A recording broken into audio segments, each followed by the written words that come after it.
DB Results, the right digital solutions for your business. When the going gets tough, Going gets tough. when the going gets tough, DB Results. when the going gets tough, DB Results. Well, there you go.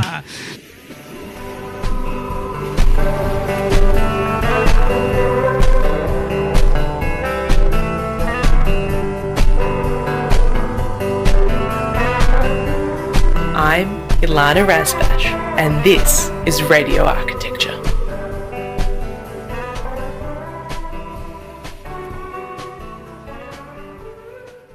Good evening from beautiful Bunurong country. We are broadcasting to you live on Radio Karam for another live conversation of radio architecture with Ilana Razbash. As always, you can join us in the studio and text us on 0493 213 831. We'd love to have you with us. My guest and conversation partner this evening is Yaron Kanor. He leads the team at Studio Y, an interior design agency based in Melbourne. Yaron has a deep connection to hospitality thanks to 20 years in the industry. In his youth, working as a bartender, Yaron created his own chili-infused vodka. This grew into a business. Yaron became an entrepreneur, dealing with suppliers, production, marketing and distribution. That experience still shapes the design and strategic advice he offers today. In 2012, Yaron moved from the Middle East to Melbourne and launched Studio Y. What sets Yaron apart is his ability to translate a brand's essence into physical space. He creates a mood that entices customers to stay longer. Yaron and Studio Y have a reputation for designs that maximize human interaction. They create spaces that are not only eye-catching, but also drive successful businesses. They've designed bars, breweries, upscale restaurants, retail, fast food sites, and offices. And their designs are in cities across Australia, Asia, and America. Beyond interiors, Studio Y offers branding, placemaking, and work on new concepts. Yaron also consults on food and beverage components in new developments. Welcome to the program, Yaron. Thank you. It's been quite a while since I've had an interior designer joining me on the program, so I'm really excited to have this conversation, especially one who specializes in hospitality and the food and beverage space and all things delicious, really, as your designs and as your interiors are.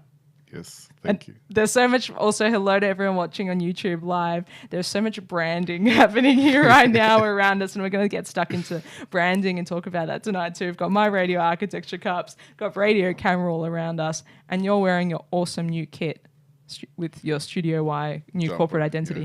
Yeah, that anyone can get as well if they want. How's the new office? Tell us about this space and how you conceptualize your new studio. Yeah, we actually just moved in last year in October. I think it was a game changer for us in many ways. It was actually first time we can really represent who we are through the space, our own space, our new home. So it was a great opportunity, iconic location and building where on the corner of St. Kilda. Used to be a famous on-sale lighting shop. Yeah, Christopher Alexander's. The sale never ended there. Yes, so it was quite interesting when people noticed we start to work on that site. Everybody had a memory from that shop of being there. So we were quite lucky. And also, after being so many years, we had a beautiful office before, natural light, but it's just so different just being on the street level and large high windows, just being part of that energy. And I think that also for the team, we've been spoiled probably with a beautiful space, different spaces, really reflects, I think, what Studio Y is about. So it was a great branding exercise, not just doing for the others, for ourselves. I was very lucky to come and visit, and I really could sense you and your brand and your essence, but also your clients and collaborators. I recognised even past radio guest Ilanel, some of his lights are in your office. And there's some of your whiskey clients, which we'll get to later in the conversation around the place. It really sets the scene. Yeah. It obviously, it's been since we started the studio here, one of the important things for us and me personally is really create a collaborative approach and platform, not just by words, in a very meaningful way. So every time we have an opportunity either to recommend or in our office, as you saw, different fittings, first thing we try to go local and people we know, and it creates a chain of for everyone. So yeah, Ilan obviously was one of the lights there, and we try to be also loyal to our suppliers, clients, collaborators. We also worked the beautiful feature wall with Scanal and Makers. They've done a lot of our work throughout the projects, all the specialty paint.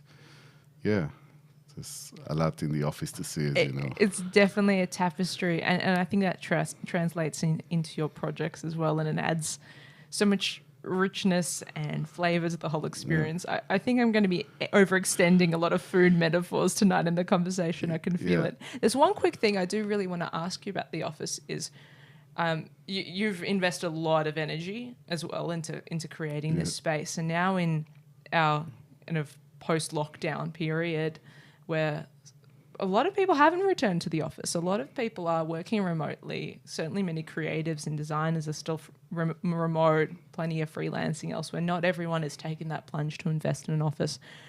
For you as a creative professional, as an interior designer who services clients, has that been super important for your business? Definitely. I'm a strong believer in human interaction.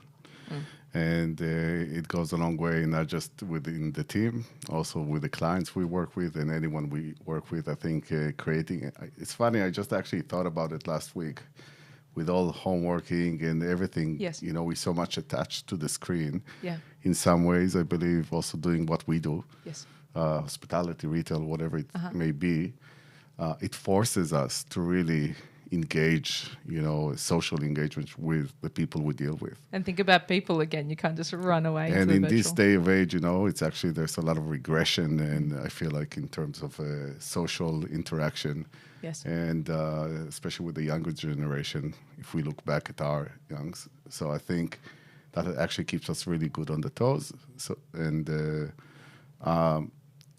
we're doing it for the people at the end, all the spaces we do. So if you don't have that level of ability to interact and understand and engage, Absolutely. then, who we're doing it for. Absolutely. And then in terms of the team, it's very dynamic process, at least how we design. And, every person in the team has something else to offer.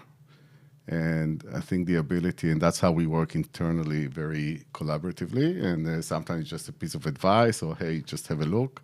Sometimes it's throughout the project. But I really like to test some designs, and everyone has also a different edge or point of view that I like to create that discussion. And I think that's also what kind of probably elevates the outcomes in the design we do. We really go deep in, and not just something pretty, but we're trying to find meaningful ways. That's so true. And great design has many, many hands that are collaborating to bring it into existence. Yes, definitely. And it's definitely just not me running this, and the project is an outcome of a lot of people, brains and minds, and also obviously to execute it, you need also the builders and tradies and specialty painters, that everyone together makes it happen. And good design is not enough. You need also to execute that. And you rely also on people, and, that kind of relationships are critical, because we also don't know everything. And if you have a good, passionate painter sometimes, or cabinet maker, all those craftsmen, we really give a lot of trust, and, we cannot assume we know better than them if they do it every day. There's some things we know better, but some things I actually looking for their feedback and learn. And they're the ones that make it possible. They bring it into existence. I want to pick up on that point about the importance of human interaction. And often listeners will know I sometimes like to ask about AI towards the end of a conversation, but I'll do that at the start now. And one of the interesting takes I heard recently about AI is that in the future, because AI will be able to write an email, make a cold call, do any sort of sales better than a person, people won't believe anything anymore until they see a human being in front of them. Yeah. And until you have a real person doing face-to-face, in-person sales, in-person interaction, in-person client liaison, that's where that next frontier of actual business success apparently is going to lie. And I thought that was actually really, really interesting and kind of reassuring for people-based and people-centered design businesses. Yeah. What are your thoughts? I always say if you cannot beat them, join them, you know. You cannot just... You're joining the machines. Well, you need to see what advantage you can take out of it. And it's funny, I just I'm raising here and there in the office, just testing the waters. What about the AI? And you can see there are still some, I don't know if it's concerns, but it's still, especially I think in Australia, is a bit more premature from what I hear and talk. Some other countries are very engaged to the AI. Do you mean that in terms of design? Have you been experimenting it with it in the design process? With even it could be because sometimes with copywriting, I even asked one of my marketing team, and then also with what can we do with AI? Funny enough, I must say, in my uni years when I learned interior design, my final project in some ways is the principle of AI. And that was like 20 years ago. Yeah, say more. Tell us about that. So I was very much back then in the digital architecture, and I actually learned to do scripting and algorithm. Grasshopper. Yeah, I actually used 3ds Max and a bit of Grasshopper at the time. 3ds Max has a plugin you can actually write a code and it creates shapes and multiply them, rotate them. So I think still the same philosophy back then applies to the AI today. It's probably a good way to do a jump start. You know, it's not the solution, but it definitely can give you some options or open your mind, and then you need to decide still and evaluate. It's a tool. It's a tool. That's all it is. Obviously, you need to learn the tool like any tool. It either takes over you or you control it. Should we be worried? The Nobel laureate recently in AI gave quite a warning. Yeah. But I've seen some amazing things who people know how to use it. For me personally, I yet to really dive into it. I'm not afraid of it. I just don't have the time yet to really get into it, but it's something I want to understand better because it's only going to evolve very quick. That's so true. I heard that if you compare AI to the internet, we are currently in the early 90s. Yeah, it could be. Yeah. What a journey. Well, let's go back even further. There's a question I like to ask all my guests, and that's what's your earliest memory of a building or place? Of a building my place? A building or place. It's funny. I think I'm just trying to really take myself back and building my place. I feel like all my childhood, I've been so many places, different places, and I don't have such a great memory that I can point out. But generally, I did always enjoy going out and about landscapes, and I cannot say always architecture was a big part of me, but, you know, I did enjoy just watching and seeing the world, I guess, and at some point, I think I started to more realize I like, you know, I always like to play Lego and build from pillows houses. And maybe if I look that back, I always had something there. It's a common beginning for many designers, for sure. For sure. With the Lego and the pillow forts and that exploration and play. When did you know you wanted to study interior design? At high school, I actually learned architecture, and I guess back then I just wasn't too much into physics and, you know, those type of, and you had to pick something. So I picked that, and I think I quite liked it. You know, we learned to hand draw. There was no digital equipment back then. But I guess at some point after I finished school, and some other things. Traveled for a year in South America and America. Came back home, and now you need to be serious in what's next. My father actually tried to bribe me to learn coding or go for high tech, and he didn't understand why I want to learn interior design. I just looked what I'm passionate about. I was passionate more about design, and luckily I did not compromise. I've got really like, I'll give you salary, I'll give you this, so go work. And I just went with my heart. And and I'm still doing that today. You're still so doing it was it. a good choice. All the way through. What about chili vodka? Yeah, so this is a very interesting, so at the age of 20, I think after I came back from South America travels, I have basically started bartending. You look for something quick. So worked in different restaurants and cocktail bars, and that's also where I really start to understand or, have that human interaction with people coming, enjoying the spaces, and having that experience, what's happening on the other side of the bar. And as I worked in one of the bars, I was a good friend with a chef. He was a chef in that restaurant. His name is Jonathan. Just for the experiment and fun, we tried to just experiment. That's before any craft liquor trend happened. Yeah. We just tried to mix some drinks, but the angle was more like, how do we mix the kitchen and the bar together? Because he was from the chef, I was a bartender. And one of the first ingredients that popped into our minds is spice lovers, is chili.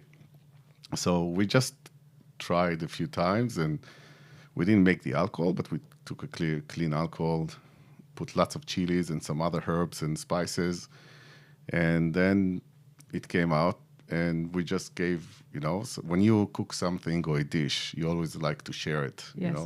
So that's what we did. We just made some bottles, no label, no nothing, no aspiration to make a business out of it. And we just gave a taste for customers or colleagues. And what happened very quickly, people asked for more. So we said, great, we did more. We were just enjoying that people like what we do. Yeah. At some point, there was start to create demand. So then it started to consume our time and start to cost us money. And so we said, okay, let's just start selling it. So it started with a glass bottle, no label, just a chili inside. And we start to sell those bottles to bars and restaurants and shops. And that's parallel. I was also studying interior design at that time and working as a bartender and making that chili liqueur business. So it was almost bigger than me at that point. I must say, I'll try to make this long story short, but I did learn so much out of this whole experience, especially the first business, a lot of things, what not to do. What was the biggest lesson? Biggest lesson. The biggest lesson. I think sometimes don't overthink, just do. Even if it's, if you keep, it's a lesson I go till today. I always like to try things. And everything we did there was first time. But it's really just go for it.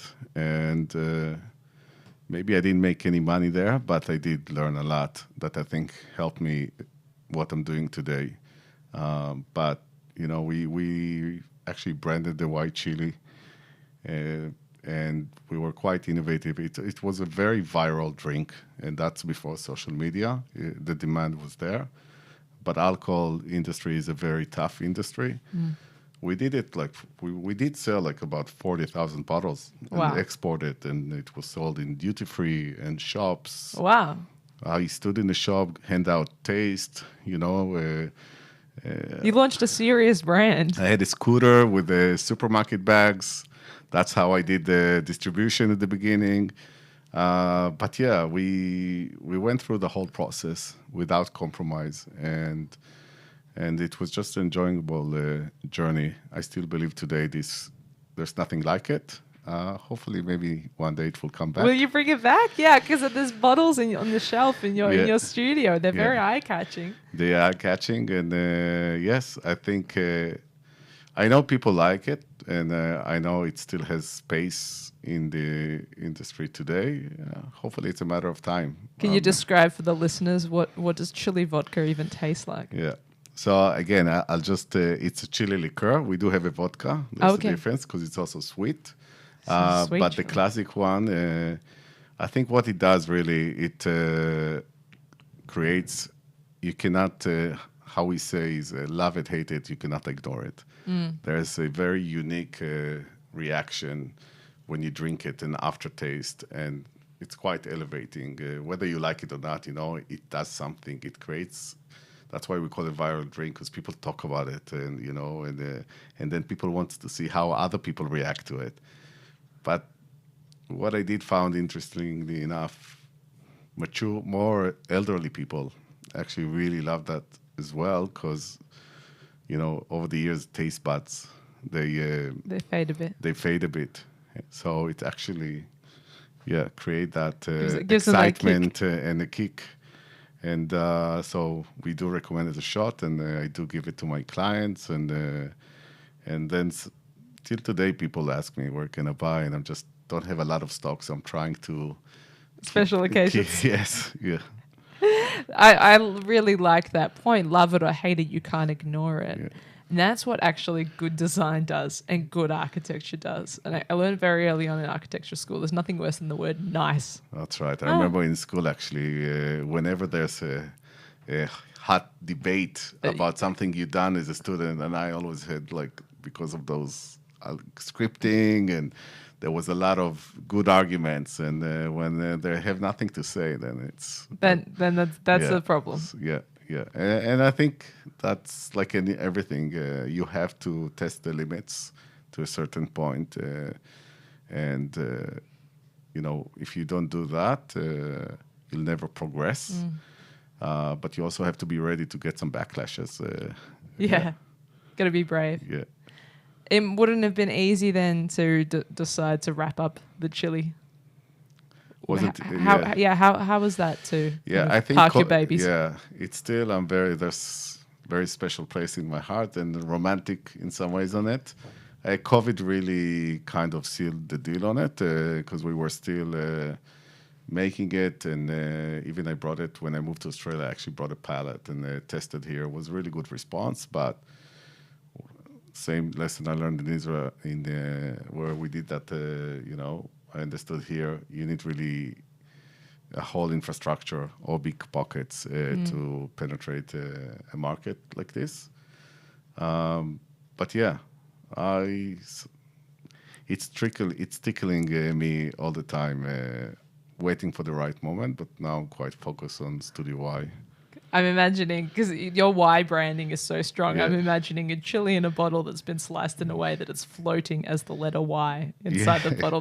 That's what I'm saying. But let's pivot to projects. You are so experienced in the food and beverage space, and particularly some of Melbourne's famous venues like Stomping Ground, including Collingwood and the most recent one at Morris Moore. Tell me about Stomping Ground Collingwood. That was probably kind of the beginning of a particular moment for you. Yeah. So that was first of all, it's a big site. It was, I think, about 1,500 square meters, almost 2,000 square meters with the brewery. And so in terms of scale, it was probably at that point in time one of the largest projects I've done. But at the same time, it was before a lot of breweries popped up today, as you know. So it was quite unique, and luckily also we had the client of Stomping Grounds. They were really great visionaries, and it was just that whole journey, just how to mix the brewery and the bar factor and the pub and the location, the old site of Old Warehouse, which is very Melbourne. It was yeah, great journey. And I think what was really important about this project is, beside the outcome, it's still successful today. It created a lot of buzz around. And after that, a lot of potential clients came to me with references of stomping grounds, or we want to do something like this. And that's where I'm getting cautious. And I say, we cannot do the same thing again. But it is, I think in some ways it did put us on the map and gave a lot of trust, I think, for others. And then we started to do more breweries, then distilleries. And specifically what I like about the idea of the breweries or distilleries, it's actually a bar, a brand. You know, they actually sell their product. So from a user experience and from the client perspective compared to just a restaurant or bar, you need to communicate different things. And creating a space that can do all that without pushing in your face, the brand. Say more about that, about how a brewery communicates differently than just a typical restaurant or bar. Because I'm sure the end user doesn't actually think about that. So bring us out into that magical world a little bit. Yeah. I guess I might also jump to another example, because that actually, like Starward whiskey we did recently, and same as Sullivan's Cove, where they actually have actual retail component. Both in Tasmania, right, as well? Starward in Melbourne and Sullivan's Cove in Tasmania. So they have a retail component. They actually want to sell the product. Yes. And then they also have a tasting experience, distillery tours, or just come and hang out and have a drink, which is Starward more like that. Same as Stomping Grounds. So mixing it all in one space without making it very, rigid or form. Here is the retail, here is that. We're trying to without the exit through the gift shop kind of experience. Yeah. So it's really about creating the experience, a memorable experience that they can really, that allows the brand to reflect, as a lifestyle and their philosophy. So how can we, through their experience, let them understand what is the brand about without talking about the brand? And I think that's what probably we try to achieve, and I think we did quite well in some of those venues we spoke about. Breweries really do create cult followings, and people grab the T-shirts and the hats and they walk around with it. I even met someone on my travels who collects brewery T-shirts from everywhere they go. Yeah. Stomping was actually a good example, because we did the Collingwood and the Moorabbin one, and even in the Melbourne airport.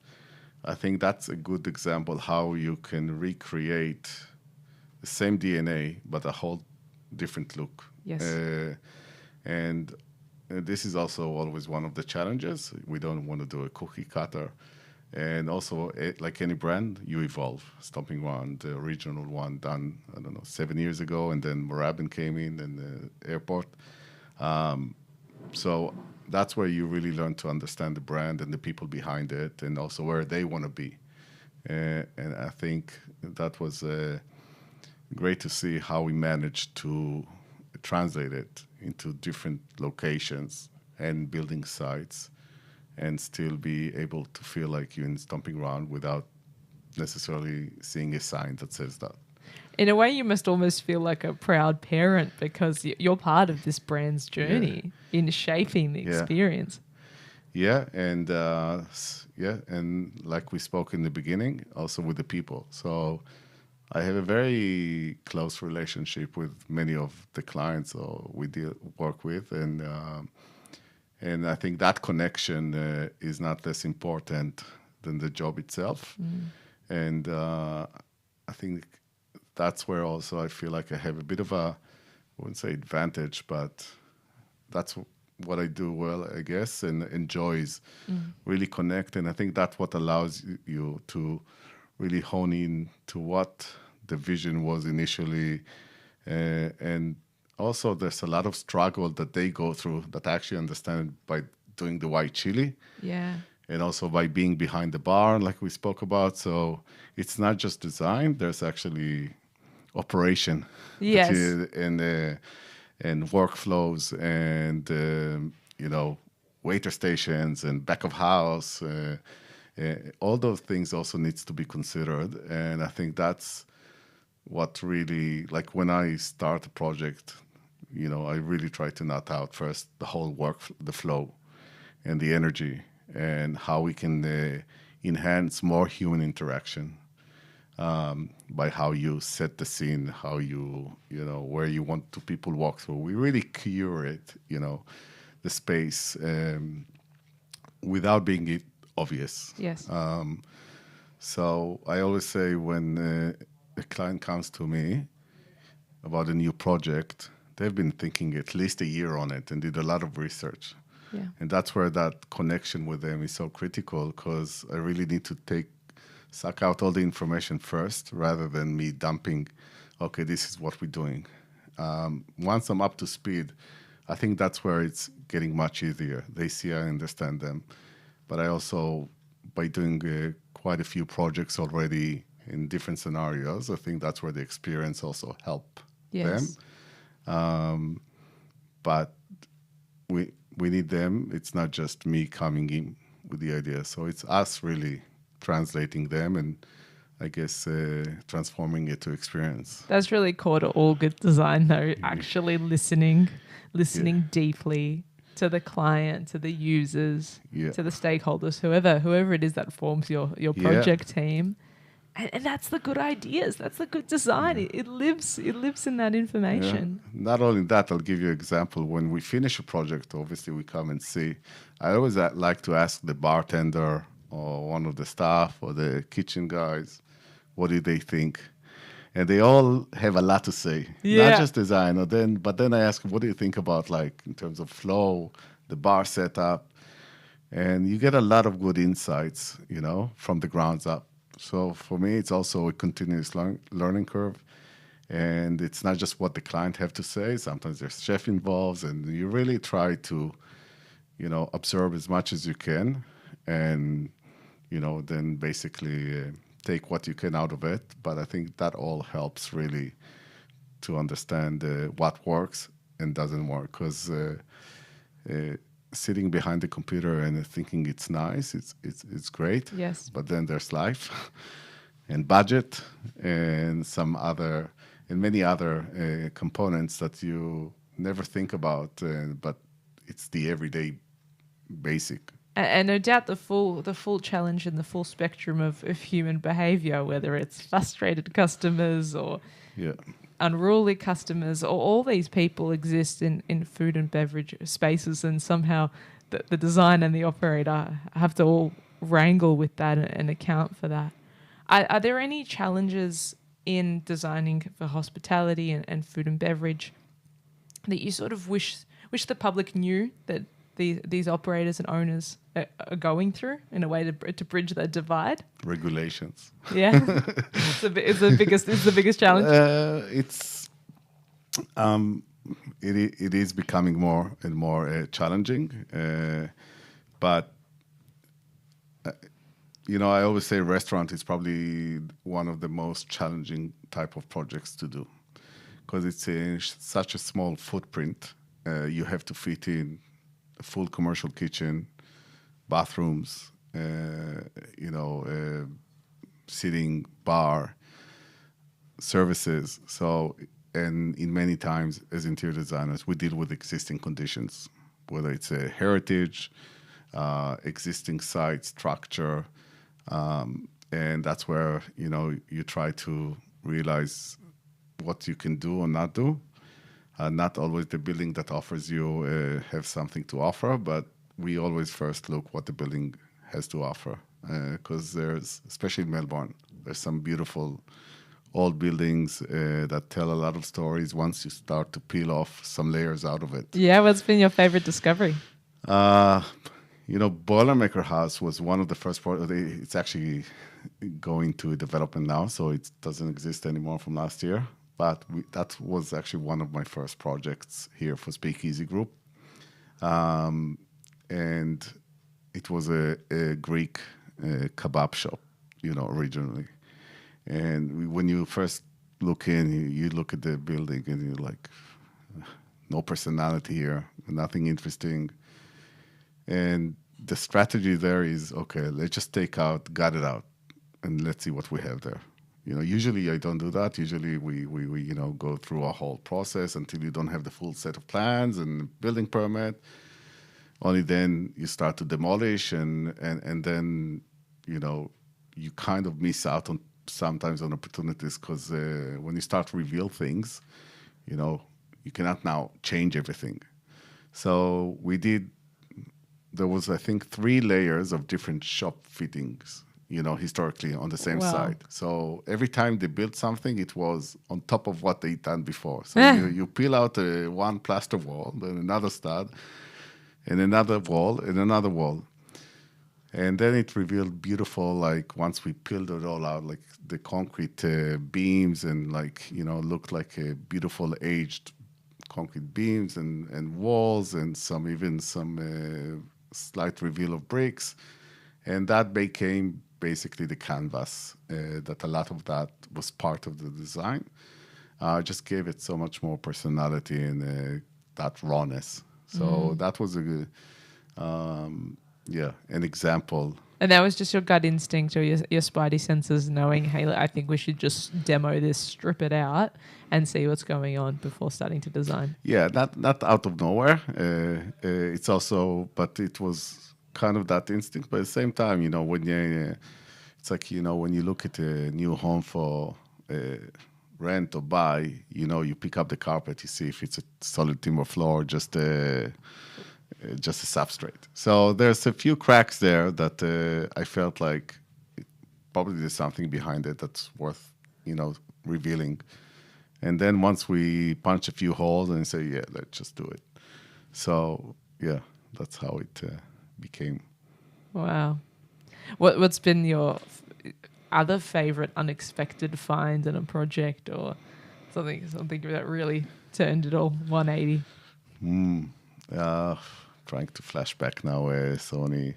We're actually doing now, it's not a revealed surprise, but we are working in a beautiful project for Rod and Gun, which is 4 stories, going to be retail hospitality, but it's a beautiful building with some old vintage heritage tiles. It looks a bit Aztec-y, but it just become part of the project, So whatever we can get or gain, we cherish. I always believe it just creates more layering, Yes. and more stories to tell. And I think having a story to tell is always good.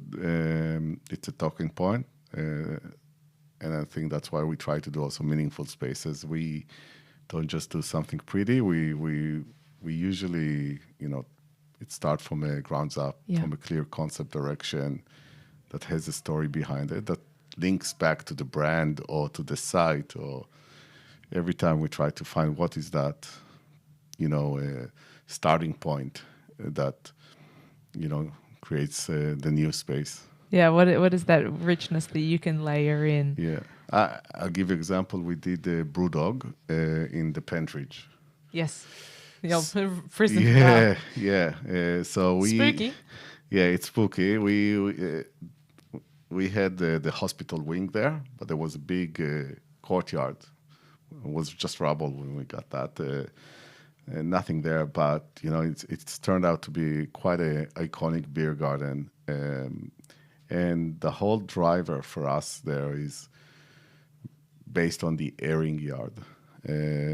People who don't know, it's pretty much when prisoners went to had a break. So you had like this middle guard right in the middle. Imagine a circle that's sliced into like 16 pieces. And between each slice, you had walls up. So one prisoner could just walk between those walls while some guard in the middle can see all of them. So which creates this kind of a sun, rays of lines from the center. Yeah. And that basically was the catalyst of the beer garden. We have like a central kind of sitting area, courtyard, but all the lights is kind of coming out of that center. So that's how, we took a story from the precinct. And if I didn't tell you you walk there, you wouldn't probably think about it. But it's meaningful for us. Yes. And gives us a bit more purpose as well. And I think that also something that relates back to the why. Yeah. The why is about, why we do what we do. When we explain or present a concept, anyone can do something pretty. But I think it's really, why do we do that? And have a clear answer to it. Otherwise, it's just another thing. And when, without having the why or the reasoning, it's much more difficult to break your own boundaries. And that's what I'm about. How do we break our own boundaries? It's when we have an empty piece of paper, it's very difficult to start from there. So boundaries is good, but also you want to try to break them. Exactly. Have the rules, have the framework, have the system, but know when to bust out of them. That's definitely what we say to all the students, and especially that core. What is your why? You've got to have the why when you're designing. But also as a client, I really believe that the intention behind a project is fundamentally important to its success. And it's not just us designers that need to have a strong why. It's that client that needs to have a good why too. And then when you come together and align those whys. Yeah, definitely. And you know what? You have to be a bit crazy to do hospitality, or there's a lot of risk taking there, but you have to be very passionate specifically about hospitality. We do also retail and some other commercial. We are specialized in hospitality, but hospitality in that sense, you have to be quite unique. And from our end also, it does give us a great mix of type of people and personality that we also have to learn to work with, engage with. And I also like that challenge part, you're not just meeting group of friends every day, or you get some person, different background, and which also I love about Melbourne. It can be, from anywhere in the world, and they bring their own culture into the mix, and standards and desires. So I think that's one of the things I also obviously enjoy here, and one of the reasons I came to Melbourne is just that level of multicultural and openness, and getting those influences also from the. And there's so many amazing, for that reason, right? So many amazing fusion restaurants and fusion venues that kind of bust open all those rules, break down barriers, and create amazing design opportunity. I want to ask, what's the number one most important thing you feel it is to get right as a designer in hospitality and food and beverage spaces? Listen. First is really listen, but understanding the flow of things. And also, just a good design is not what's going to necessarily make the place successful or your experience great.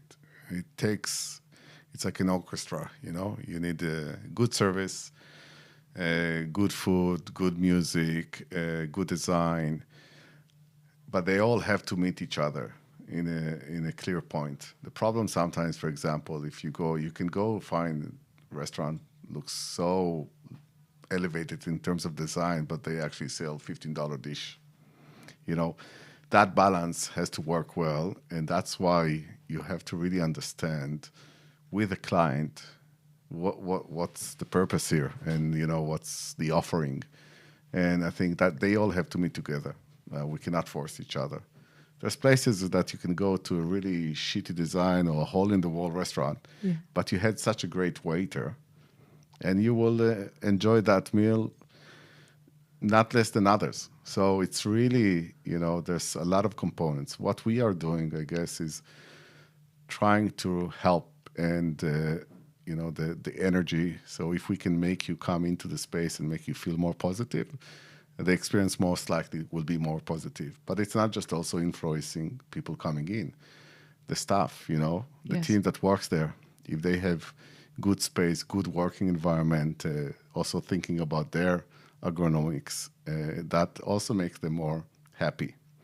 So that's why I don't like to shove kitchen in the back in the dark. If we can always create a bit of a level of interaction, sight lines to each other. The more people see people, the more action it is. I think it's the more energy you get.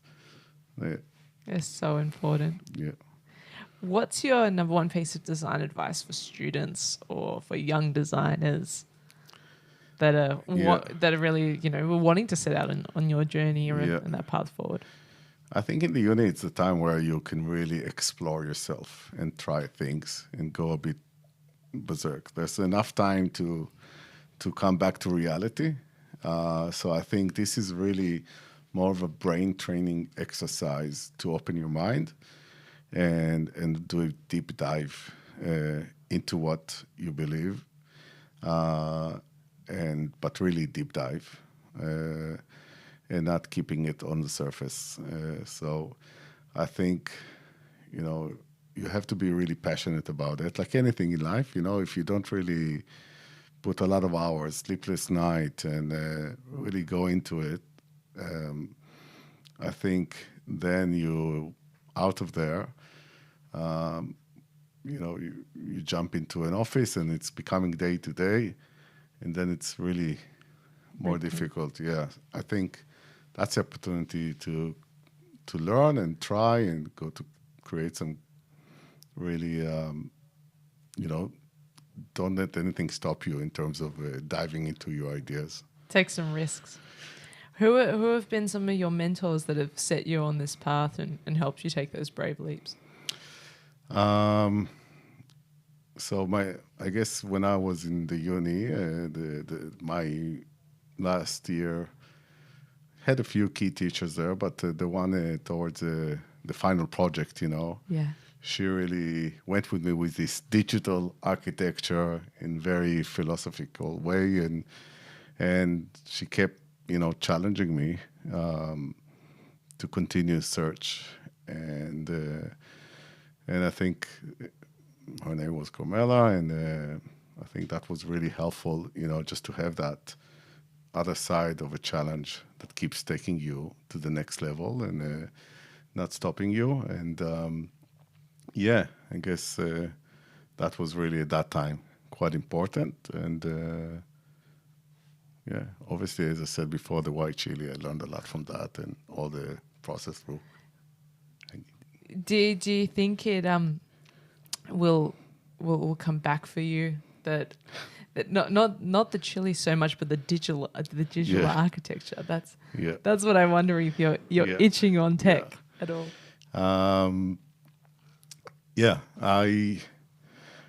When I was I think I was just it was quite admiring seeing from code to visual image. Today you write a sentence and you get visual image back, but back then, so it was funny. I actually, in the same building I lived, there was a coder, very smart person, not like me. He was really like mathematical and he was a coder. And I just told him, look, I have this software. If we write a code, we can create a shape for you. Wow. He's like, well, he's just used to just write coding and seeing no visuals. So it actually got excited him. Yeah. So he taught me how to code. And then together we developed this almost mini program in the 3ds Max that multiply into different things. So I need to... I always wonder about bringing people-centric design and tech together. But let's play a tune, have a pause for a moment, and we'll come back to that.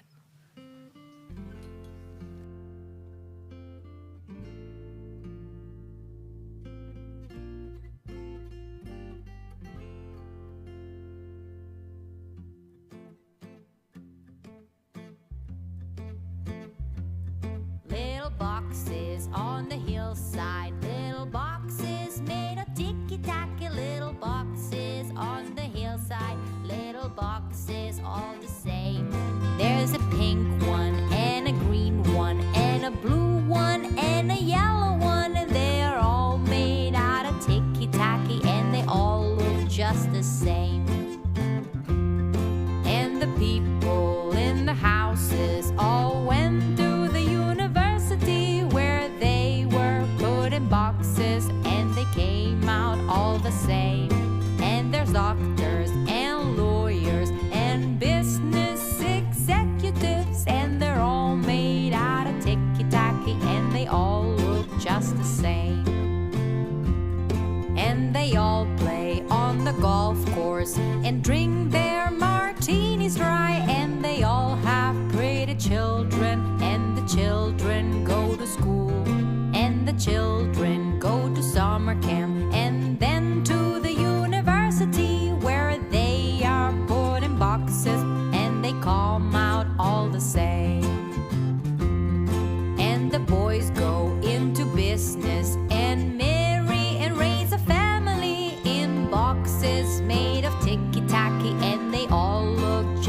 say. There's a pink one and a green one and a blue one and a yellow one, and they are all made out of ticky-tacky, and they all look just the same. Welcome back, listeners. That was Little Boxes by Geek Music, and listeners might know that one from the TV series Weeds. Always a fun one about the suburbs.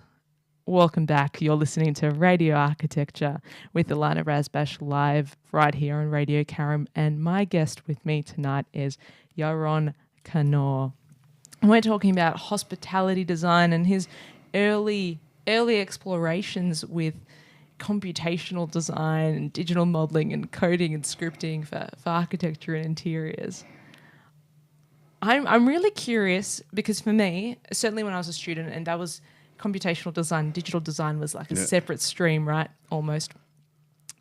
I didn't see a way necessarily early on where you could reconcile that real people-centric, highly involved, the human designer, really caring about people and individuals. How do you reconcile that with digital design and letting a machine get involved? So I'm wondering, with your love and passion for people, right, and that human interaction, how do you bring that together? And is it using some of the smarts and particle agent modeling and data-driven? So I'll try to give an example because I think through that example, it will be better for me to explain, I guess. One of the first projects I've done, as soon as I finished or just about to finish my uni, one of the lecturers asked me to, because he saw that project I did with all the scripting and coding, so he invited me to they actually hosted in a museum architects all over the world, quite famous one today, to present their work. And I was actually, they invited me to do the design, how to set up this whole curate. Oh, wow. The show. So my approach to that is basically in the museum, I kind of did a particle modeling, how the people walk through the spaces, and basically by giving them a few, basically it was based on flocking. Yeah. Okay. It's actually, flocking is based on 3 set of rules. The birds flock. Yes, of course. Which is quite amazing. How do they not bump to each other and they all move? There's sometimes those beautiful videos of birds that looks like just one big furry ball, one way to another. So I kind of set some initial rules. And again, going back, you want to set some boundaries, constraints. When you have no constraints, it can be anything. So it's really just trying to set out those constraints, and then I have a good starting point. So what we've done, we knew how many presenters is going to be in the museum. We knew there's going to be a projection or a physical model, and there was a few limited spaces. It was not a small museum, but different rooms, different levels. So at first, we just kind of, I set out, okay, if I put a projector here, put some podiums here, populate it over the space almost randomly. And then with some logic behind it, in terms of how the space should go.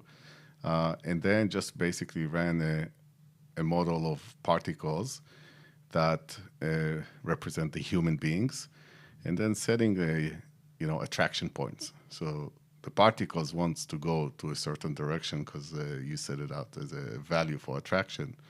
But you have a bunch of, let's say, 20 people at the same time, and they cannot bump to each other, as we know, or we try to give space to each one. So you also set up a parameter, how much space each one, like a sphere, basically. We know the famous Vitruvian private Man. space. Yeah. So Da Vinci's pretty Vitruvian much, Man. set up what the private space parameters are and the speed and attraction points. And by doing that, created this simulation, how it would look in terms of trajectories and just seeing the pathway of all the particles. From that data, basically, what I did is I took from the animation every 15-second frame. I took a frame, start to stack them all on top of each other, and what it creates is the paths of everyone. And I took the average of the location, of the position of all the particles, and then I ran another algorithm which is called Voronoi. I don't know if you know the term Voronoi. Yep. So again, it's also based on biology. The best example is in the desert when you have the crack from the dry dirt. It's actually, you can see through the biology of algorithm. So ran that Voronoi system. So it took every dot and started creating the shapes around it. So that a little bit remind me of Fed Square in some way. All those hexagons. Yes. And then so it spit out this pattern that if I had to do it manually, no way I could do it. No. But all of a sudden, yes, it took me a few weeks to get to that point. But then I got basically a layout for every floor with that Voronoi. And now I got a grid. And that grid, we actually put duct tape on the floor at the end. And that also was on the floor in the physical world. But also then we start to create extrusions from different podiums to display your physical model and things like that. So this is an example how one thing led to another. I didn't know from the beginning. But then you start to realize opportunities you didn't expect. And I think... Have you modeled that in some of your current projects or recent projects with Studio Y? Are you using behavioral models to think about kind of standing room venues and bars and dance floors? Yeah, to be honest, I feel like quite neglected that, not because I don't believe it. It's always something that I think from a thinking point of view, it did give me another angle that probably serves me, but not per se. Something I still want to pursue.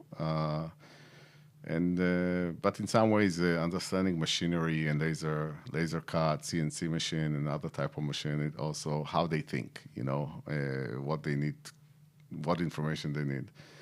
And I think, logic in coding is the basic. And so I think a lot of logic came out of that for me, I guess, that I learned.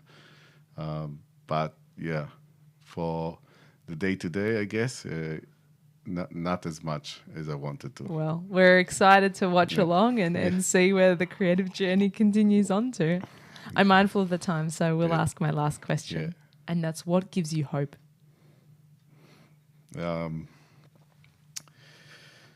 People. I would say people give me hope.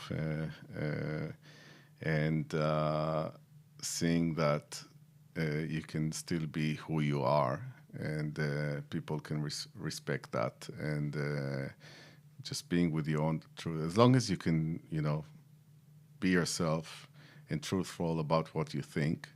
Not always the other side, likes to hear the truth straight, but I prefer that way. Both ways. Tell me the truth.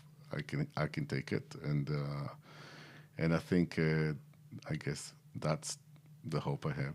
Here. Thank you so much for joining me on the program, Yaron. That was quick. Thank you. Thanks for joining me for another evening of radio architecture with Ilana Razbash. This live show was broadcast and recorded in the Radio Karim studio on Bunurong country. You can replay the show wherever you get your podcasts. Thanks for tuning in and supporting community radio. Take care. Hi, I'm Pat Tilley I'm Peter Parker, from the Chelsea Bomb Beach train station group. and you're listening to Radio Karam.